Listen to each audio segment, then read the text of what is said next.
Qu'est-ce que la culture? Cette question, que vous connaissez déjà, trouve difficilement une réponse. Vous l'aurez compris, notre but n'est pas forcément de répondre nettement et simplement à la question, mais de tenter de déterminer des limites à ce mot. Comme toujours, il est bon de se tourner vers l'étymologie. L'origine du terme est latine. Elle nous vient du mot colere, qui peut se traduire en plusieurs mots.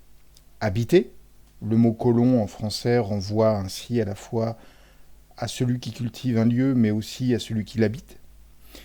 Vénérer, le français utilise le mot culte pour désigner l'acte de vénération. Et enfin, cultiver.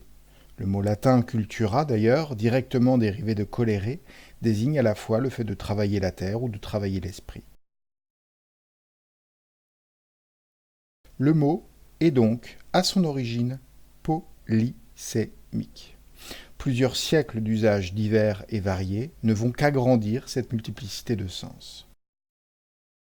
Au XIXe siècle, le mot prend une nouvelle forme, venant cette fois de sa traduction de l'allemand Kultur.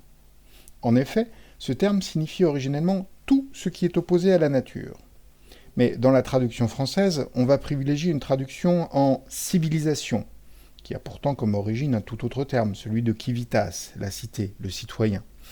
En ce sens, la culture est l'ensemble des acquisitions intellectuelles, opposant alors la culture à l'inculture.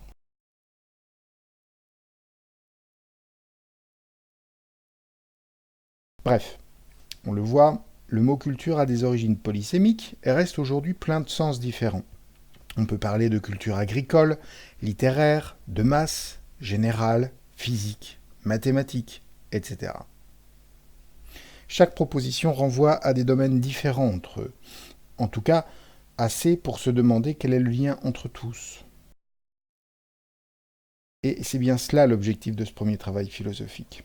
Vous comprenez bien que choisir de ne parler que de la culture générale, par exemple, pour dire ce qu'est la culture, c'est à la fois ignorer tous les autres domaines qui existent pourtant, mais aussi se contenter d'un inventaire de ce qu'est la culture générale. Mais ça ne permet alors plus de dire ce qu'est la culture.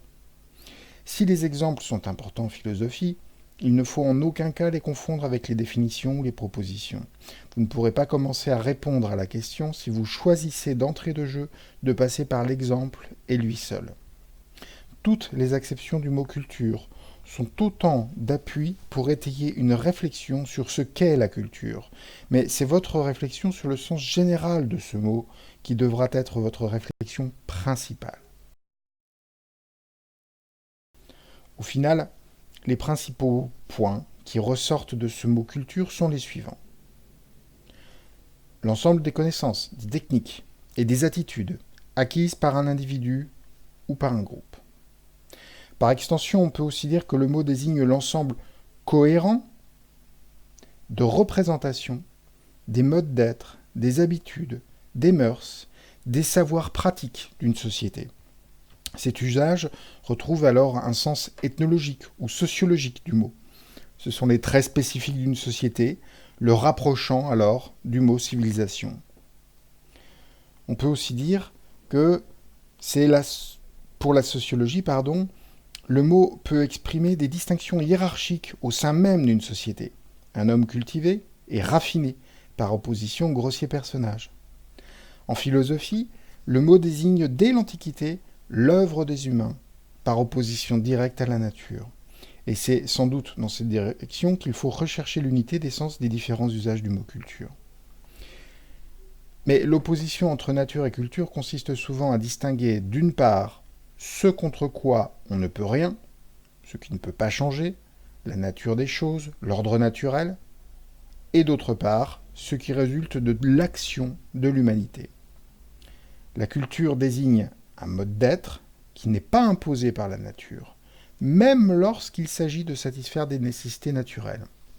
En ce sens, les arts, les sciences, les techniques sont bien culturels, mais aussi les mœurs, la politesse par exemple, qui régit les rapports entre les hommes, même si d'une société à une autre, les codes changent, et les usages, la cuisine, la dimension cultivée de l'alimentation, la sexualité, qui ajoute une dimension culturelle à des pratiques de reproduction, etc., etc.